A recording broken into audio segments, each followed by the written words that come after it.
Let me tell you a tale, my darling deviant disciples, a tale of vinyl, vengeance, and very questionable pyrotechnics. The year was 1986. Reagan was still president. Hairspray was a legitimate weapon, and heavy metal was being blamed for everything from teen angst to demonic possession. Enter Trick or Treat, a cinematic gem so gloriously absurd it could only have been forged in the fires of a Marshall stack. This film is the holy grail of metal horror cheese, and I say that with the utmost reverence. It stars Mark Price, yes, Skippy from Family Ties, as Eddie Weinbauer, a bullied metalhead who worships Sammi Curr, a fictional rock god with the charisma of Alice Cooper and the wardrobe of a Hot Topic clearance rack. When Sammi dies in a mysterious hotel fire, Eddie is gifted a rare acetate of Sammy's unreleased tracks by a local DJ named Nuke, played by none other than Gene Simmons. This isn't just a record, it's a supernatural mixtape from hell.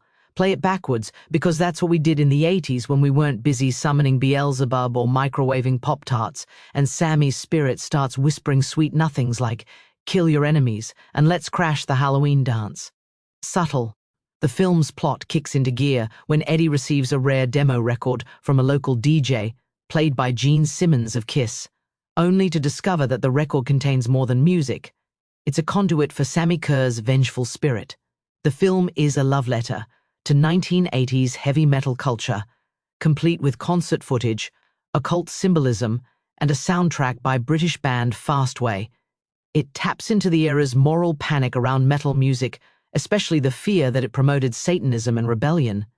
This theme is embodied by Ozzy Osbourne's cameo as Reverend Aaron Gilstrom, a televangelist who rails against the evils of rock music.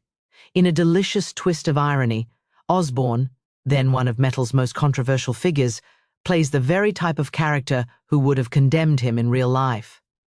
Trick or Treat walks a fine line between horror and satire. It's packed with campy effects, over-the-top performances, and a plot that escalates from eerie to absurd. Sammi Curr's resurrection through the record leads to a series of supernatural attacks, culminating in a Halloween night showdown where Eddie must stop his idol from wreaking havoc. The film's tone is playful yet sincere, capturing the angst of teenage outcasts while poking fun at the hysteria surrounding metal music. Though not a box office smash, Trick or Treat has earned cult status among metal fans and horror buffs. Its blend of music, mischief, and mayhem makes it a time capsule of 1980s youth culture and a precursor to later genre mashups. It's a film that doesn't take itself too seriously, yet manages to capture the spirit of rebellion and identity that metal music represents.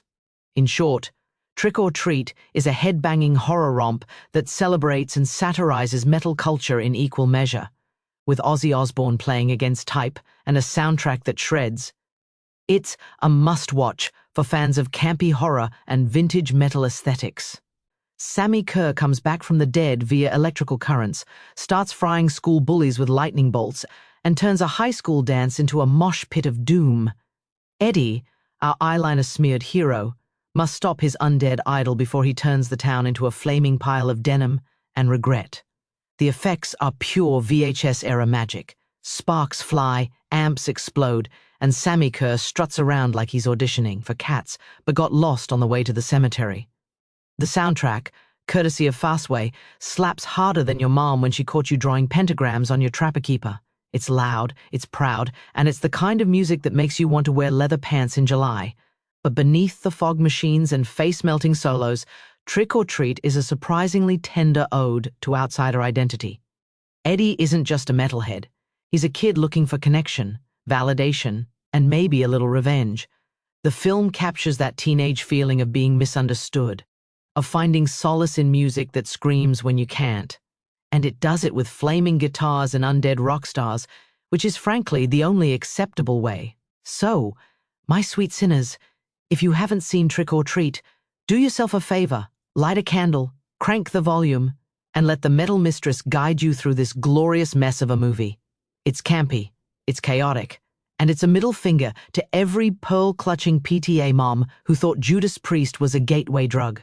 Trick or Treat is the cinematic equivalent of chugging a can of Aqua Net and stage diving into a pool of occult nonsense. And I mean that lovingly. It's got undead rock stars, backwards vinyl sorcery, and Ozzy Osbourne playing a televangelist like he's auditioning for a role in Hypocrisy, the musical. The effects are gloriously goofy, the soundtrack shreds, and the moral panic is dialed to 11. Is it high art? Absolutely not. Is it metal as hell? You bet your studded leather. If you like your horror with a side of satire and your metal served flaming, this one's for you. Now go forth, Crank Fastway, and remember, if your record starts whispering to you, "These evil people have just got to be stopped."